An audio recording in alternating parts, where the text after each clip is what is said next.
প্রিয় শিক্ষার্থীবৃন্দ, আজকে আমরা পদার্থবিজ্ঞানের গতি চ্যাপ্টারের যে সেকেন্ড পার্ট, সেই সেকেন্ড পার্টের নিয়ে আলোচনা করব। এই পার্টে কিছু ইজি ম্যাথ থাকবে, বেসিক ম্যাথগুলো থাকবে একদম। তো আমরা কথা না বলে চলো শুরু করি। এই ম্যাথগুলো আমাদের মেইন বইয়েরই কিছু ম্যাথ। সেই ম্যাথগুলো শুরু করতেছি। যদি দেখায়, প্রথমেই আমাদের কী করা লাগবে, যে একটা গাড়ির বেগ 1 মিনিট সময়, যেহেতু 1 মিনিট সময় এখানে বলতেছে, তো আমরা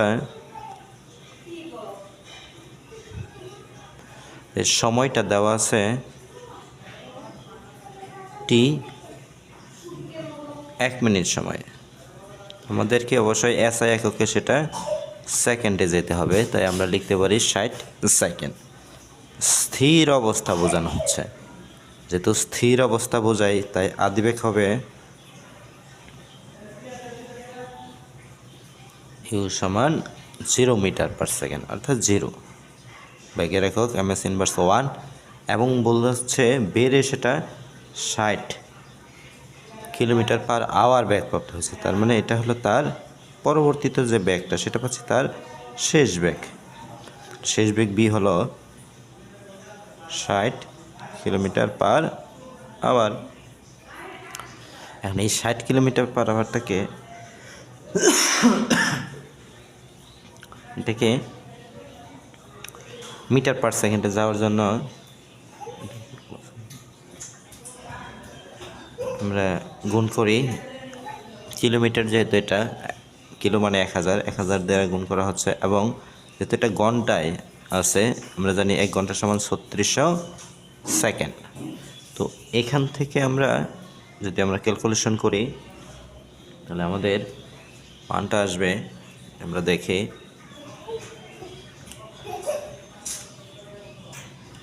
টোটাল উপরে আছে 60 ইন্টু 1000, যেহেতু কিলোমিটার, এবং ঘন্টায় আছে 3600 সেকেন্ড। আমরা আনসারটা পাচ্ছি 16.67 মিটার পার সেকেন্ড। এখন জানতে চাওয়া হলো গাড়িটার ত্বরণ কত। তো আমরা জানি গাড়ির ত্বরণ এ সমান ওয়াট। এখান থেকে আমরা জানি ত্বরণ এ সমান B minus you by T.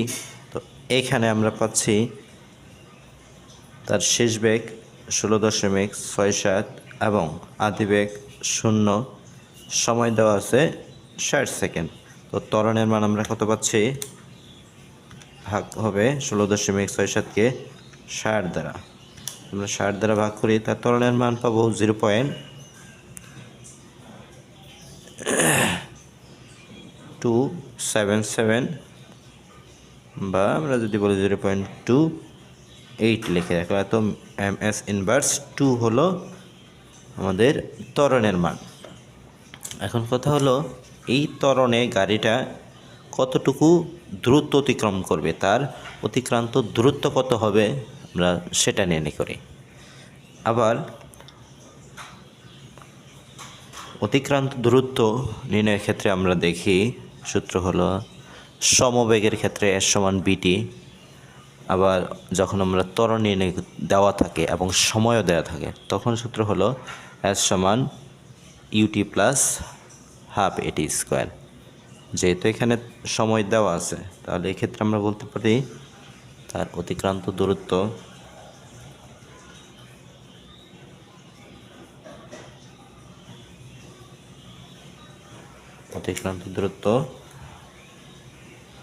S সমান ইউটি প্লাস হাফ এটি স্কোয়ার। আমরা দেখি, স্থির অবস্থা বলাতে আদিবেগ 0, সময় 1 মিনিট ছিল, মানে 60 সেকেন্ড, প্লাস হাফ, ত্বরণের মান আমরা কত পেয়েছি 0.28, এবং সময় ছিল 60 সেকেন্ড স্কোয়ার। আমরা এখানে গুণ করলে 0, প্লাস এখান থেকে কত পাচ্ছি প্রথমেই 60 স্কোয়ার ইন্টু 0.28, এর সাথে ভাগ হচ্ছে 2। আমার আনসার আসে 504। ওকে, আমরা এখান থেকে অতিক্রান্ত দূরত্ব পাচ্ছে 504, অর্থাৎ 504 মিটার। ওকে, এটাই হলো আমাদের অতিক্রান্ত দূরত্ব। যদি ওভারঅল একবারে বলি, 1 মিনিট সময়ে স্থির অবস্থা থেকে বেড়ে 60 কিলোমিটার পার আওয়ার বেগপ্রাপ্ত হয়। গাড়িটার ত্বরণ কত, অতিক্রান্ত দূরত্ব কত। তো আমরা প্রথমেই স্থির অবস্থার জন্য আমরা আদিবেগ 0 ধরেছি, এবং 1 মিনিট বলতে আমরা 60 সেকেন্ডকে বোঝানো হয়েছে। এই সময়টাতে কিলোমিটার পার আওয়ার বেগ ছিল, যেহেতু কিলোমিটার পার আওয়ার বেগ ছিল তো আমরা মিটার পার সেকেন্ডে যাওয়া হয়েছে, সেটাকে কিলো বলতে 1000 দ্বারা বোঝানো হয়েছে। আর যেহেতু ঘন্টা, 1 ঘন্টাকে আমরা জানি 3600 সেকেন্ড, এভাবে আমরা মিটার পার সেকেন্ড যে এসআই এককে এসেছি। এখন ত্বরণ নির্ণয় করা হয়েছে, আমরা জানি ত্বরণের সমান বি মাইনাস ইউআইটি। এখানে মান বসে আমরা 0.28 ms/2 পেয়েছি।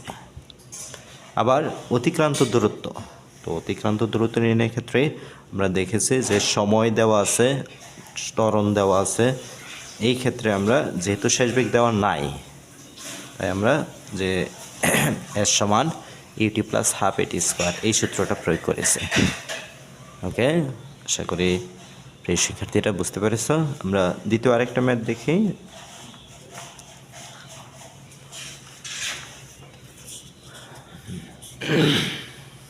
এই ম্যাথটা যদি দেখি, বলা আছে একটি বুলেট 1.5 কিলোমিটার পার আওয়ার বেগে ছুটে একটা দেয়ালের মাঝে 10 সেন্টিমিটার পর্যন্ত ঢুকতে পেরেছে। তো গাড়িটার গাড়ি বলতে হবে না, বুলেটটির মন্দন কত, অর্থাৎ বুলেটের মন্দন কত, এটাই আমরা নির্ণয় করব। আমরা জানি সময়ের সাথে বেগ হ্রাসের যে হার, কমে যাওয়ার যে হার, সেটাই হলো তার মন্দন। তো এই ক্ষেত্রে আমরা মন্দন নির্ণয় করব। তো আমাদের ক্ষেত্রে দেখা যায় কি দেওয়া আছে এখানে। প্রথমেই দেখি যে একটা বুলেট 1.5 কিলোমিটার পার আওয়ার বেগে ছুটে একটা দেয়ালের মাঝে 10 সেন্টিমিটার ঢুকতে পেরেছে। ওকে, তার মানে ঢুকার পরে কী হয়ে গেছে, সেটা থেমে গেছে। তার মানে তার আদিবেগটা, এখানে আমরা আদিবেগটা দেখতেছি 1.5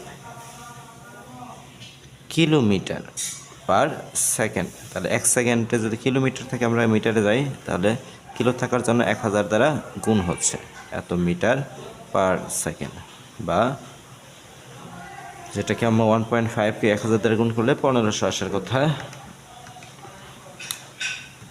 অবশ্যই আমরা 1500 মিটার পার সেকেন্ড এত বেগে বুলেটটি প্রবেশ করে। এস এর মান দেওয়া আছে 10 সেন্টিমিটার প্রবেশ করতে পারছে দেয়ালে। তাহলে মিটারে যদি যাইতে চাই, তাহলে 100 দ্বারা ভাগ করলাম, তাহলে আসবে 0.1 মিটার প্রবেশ করতে পেরেছে। এবং তার যেহেতু থেমে যাবে প্রবেশ করার পরে, তাই শেষ বেগ হবে আমাদের, বেগ পাবো আমরা ভি ইকুয়াল 0। তো এক্ষেত্রে তার ত্বরণ এবং মন্দন, তো আমরা জাস্ট একটা অপরটির অপোজিট রাশি বা বিপরীত রাশি। তো এই ক্ষেত্রে আমরা দেখি তার ত্বরণটা কত আসবে। প্রথমে আমরা ত্বরণ নির্ণয় করে দেখি। এ সমান, আমরা জানি